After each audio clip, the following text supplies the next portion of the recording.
जी मैं आपका रुख करना चाहूंगी। रवि भट्ट जी, आप इतिहासकार हैं सर। कोई भी मामला हो, सबूत बहुत महत्वपूर्ण होते हैं। अदालत सबूतों के आधार पर ही फैसला सुनाती है। तो ये जो मंदिर मस्जिद के मामले हैं, सर्वे की टीम जा रही है, उन पर सवाल खड़े किए जा रहे हैं, इनको आप कैसे देख रहे हैं सर? इनको एक बहुत ही स्पष्ट सी बात मैं आपको बताऊंगा, ऐतिहासिक परिप्रेक्ष्य में मैं आपको बताने का प्रयास करूंगा। ये अक्सर लोग जो होते हैं बहुत कंफ्यूज रहते हैं कि लाइफ की प्रायोरिटीज क्या है। अगर हम इतिहास पे नजर डालें तो हम पाएंगे बड़ी बड़ी लड़ाइयां जो हुई हैं वो दो रीजंस हुई हैं। या तो इकोनॉमिकल रीजंस हुई हैं फॉर द फाइनेंशियल गेन्स और लॉस, और या फिर ईगो प्रॉब्लम के लिए हुई। दोनों करीब करीब 50% है।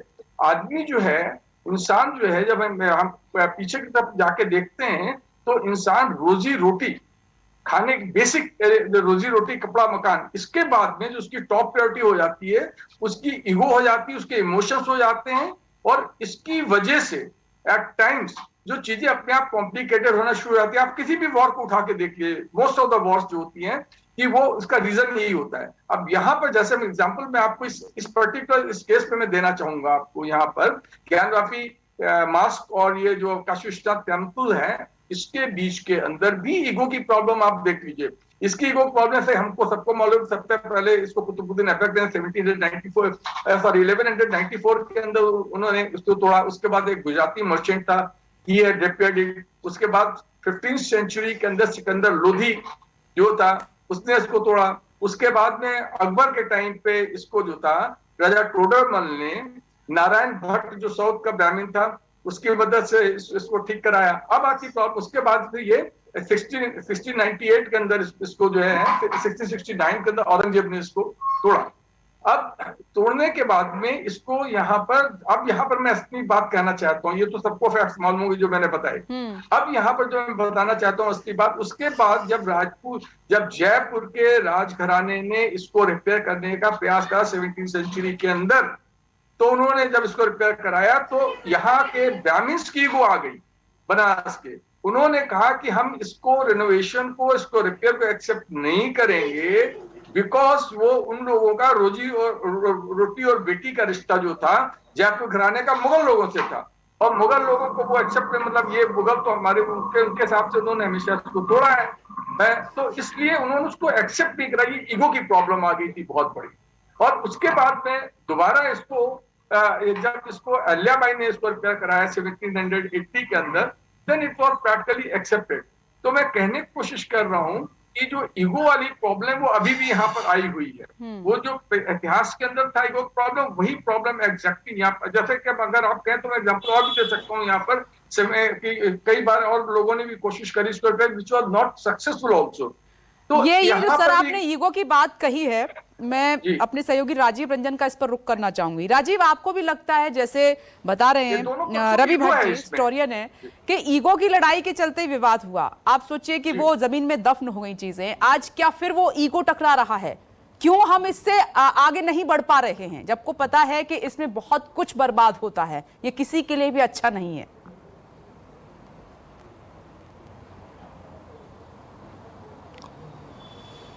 देखिए विपनेश, कई चीज़ें हैं और अभी जो वर्तमान में स्थिति है इसके परिणाम गंभीर होंगे भविष्य में या नहीं, ये देखने वाली बात होगी। लेकिन एक इतिहास के विद्यार्थी के तौर पर और एक राजनीति शास्त्र के विद्यार्थी के तौर पर मैं कुछ बातें जो मैं महसूस करता हूं और मैं अपनी बात रखना भी चाहता हूं कि अगर आप देखें तो हमारा लोकतंत्र जो है दुनिया के शासन का सबसे अच्छा तंत्र माना गया, तरीका माना गया। अगर लोकतंत्र में जनता का विश्वास अपने चुने हुए प्रतिनिधियों को से ज्यादा अदालतों पर चला जाए तो यह अच्छे संकेत नहीं है। जिनको हम चुनकर अपना प्रतिनिधि बना रहे हैं, जिनको हम यह अधिकार दे रहे हैं कि हम उन्हें अपने पर शासन करने के लिए चुन रहे हैं, उन पर विश्वास करने के बजाय हम ऐसे अदालत पर विश्वास कर रहे हैं जिनकी चयन प्रक्रिया में आम जनता का कोई रोल नहीं है। अदालतों का काम विवादों को हल करना था, लेकिन जहां हमने जिनको चुना वो राजद्रोह का मुकदमा किस बात पे लगाते हैं? एक भाषण पर, एक हनुमान चालीसा पर। इस पर सरकारें राजद्रोह का मुकदमा लगा रही हैं और सुप्रीम कोर्ट को बीच में आके कहना पड़ रहा है कि नहीं, सरकारें अपनी हद को पार कर रही हैं। ये एक गंभीर स्थिति है। लोकतंत्र में अदालतों पर विश्वास अपनी चुनी हुई सरकारों से ज्यादा हो तो राजनीति शास्त्र में इसे अच्छी स्थिति नहीं माना जाता। दूसरे, इतिहास के विद्यार्थी होने के नाते मुझे वो सारी बातें पता है जो पैनल के लोग कह रहे हैं, थोड़ा कम थोड़ा ज्यादा। लेकिन मुझे हैरत इस बात की होती है विपनेश कि आज जब हम 2022 में बात कर रहे हैं, आप शिमला जाएं, आप मसूरी जाएं, आप नैनीताल जाएं, दुनिया के देश के जितने आप जो पर्यटन स्थलों की बात मैं कर रहा हूं, वहां आपको मॉल रोड दिखाई देगा। मॉल रोड अंग्रेजों के जमाने में सिर्फ अंग्रेज उस पर चला करते थे। वो सबसे बेहतरीन और सबसे सुकूनदायक जगह और रोड हुआ करती थी। उस मॉल रोड्स के नाम बदलने के लिए कोई आंदोलन इस देश में क्यों नहीं होता है? अंग्रेजों ने पिछले 200 साल में अंग्रेजों ने जो लूट के भारत को ले गए, जब मुगल के बाद अंग्रेज यहां आए तो दुनिया की जीडीपी में भारत का क्या हिस्सा था, और जब अंग्रेज यहां से गए तो क्या हिस्सा रह गया था? उन्होंने सिर्फ ना हिंदू मुसलमान बांटा, देश बांटा। इस देश में ऐसे बीजारोपण करके गए।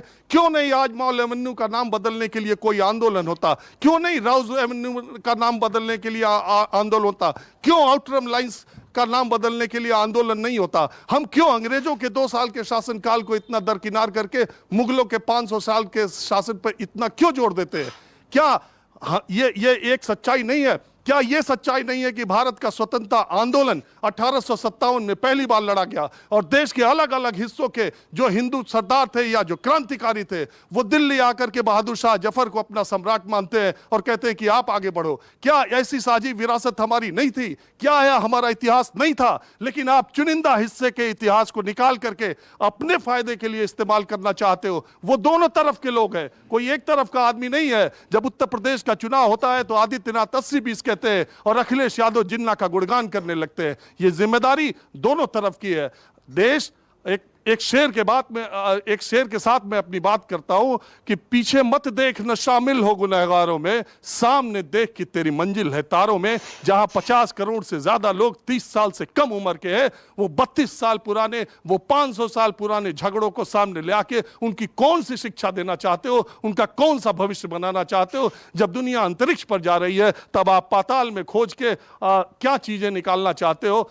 ये तय करना पड़ेगा और इस देश की जनता को भी तय करना पड़ेगा कि कौन से मुद्दे उसके अपने हैं और कौन से मुद्दे सियासत खड़े कर रही है। राजीव, आपने सब कुछ कह दिया। पक्ष और विपक्ष जितने पैनलिस्ट हैं उनको जवाब मिल गया होगा कि न्यूज़ 24 दरअसल ये डिबेट क्यों कर रहा है, क्या बात समझाने की कोशिश कर रहा है। जो दर्शक जुड़े होंगे उनको भी समझ में आया होगा और इन नेताओं को भी समझ में आया होगा। प्रभाकर, अगर इन पर अमल किया जाए कि हमारे लिए जरूरी क्या है, कानून, अदालत, राजनेता, देश का युवा, तो मुझे लगता है समाधान निकल जाएगा।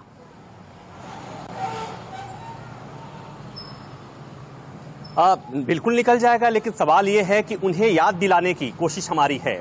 और मैं तो एक प्रतीक के तौर पे बात कहूं कि अगर सीटी स्कैन, एक्सरे, एमआरआई मशीनें खराब हो जाएं तो मरीज बिना इलाज के मर जाएगा, क्योंकि बीमारी की पहचान नहीं हो पाएगी। मीडिया का लोकतंत्र में वही भूमिका होती है, उन्हीं मशीनों की। हमारी कोशिश है कि हमारे देश में, हमारे समाज में जो बीमारियां हैं उसको स्कैन करें और बताएं, सामने रखें, युवाओं को बताएं, देश के लोगों को बताएं कि जरूरी मुद्दे क्या हैं, गैर जरूरी मुद्दे क्या हैं, प्रोपेगेंडा क्या है, ये सब हम बताएं। और तभी लोगों में थोड़ी सी जागरूकता अगर आ जाएगी तो पॉलिटिकल पार्टीज का ये जो गैर जरूरी मुद्दों पर बहस करने की कोशिश है, उसके जरिए सियासत बढ़ाने की कोशिश है, इस पर थोड़ा विराम लग सकता है विपनेश, और यही हम लगातार कोशिश कर रहे हैं। एक बार मैं लास्ट कमेंट रवि जी आपसे लेना चाहूंगी। रवि भट्ट सर, मैं जी बोलिए सर, बोलिए आप। जो इतिहास से सीखता है वो समाज तरक्की करता है, इतिहास से जो नहीं सीखता है वो गर्त में जाता है। तो हमारे लिए बहुत जरूरी कि दोनों पक्ष, हिंदू मुस्लिम दोनों पक्ष, अपनी ईगो को त्याग करके चीजों को सुलझाने का प्रयास करें, ना कि उलझाने का प्रयास करें।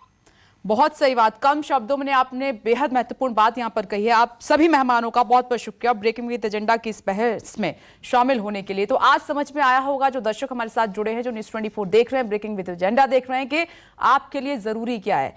क्योंकि राजनेता तो गैर जरूरी मुद्दों पर बात करेंगे क्योंकि उनकी सियासत चमकनी है। आपको खुद को देखना है, तय करना है, सर्च करना है कि आपके लिए महत्वपूर्ण क्या है इस वक्त। नमस्कार, मैं हूं मानक गुप्ता। अगर आपको हमारा ये वीडियो पसंद आया हो तो इसे लाइक और शेयर जरूर करें, और हां, हमें सब्सक्राइब और फॉलो करना ना भूलें ताकि आप देश और दुनिया की कोई खबर मिस ना करें। चाहे कोई ब्रेकिंग न्यूज हो या कोरोना वायरस से जुड़ी कोई भी अपडेट, पॉलिटिक्स हो या आपकी जेब से जुड़ी कोई खबर, इलेक्शन की कोई न्यूज हो, कोई कंट्रोवर्सी हो या फिर कोई वायरल वीडियो, सब कुछ मिलेगा न्यूज़ 24 पर। तो जुड़े रहिए हमारे साथ और देखते रहिए न्यूज़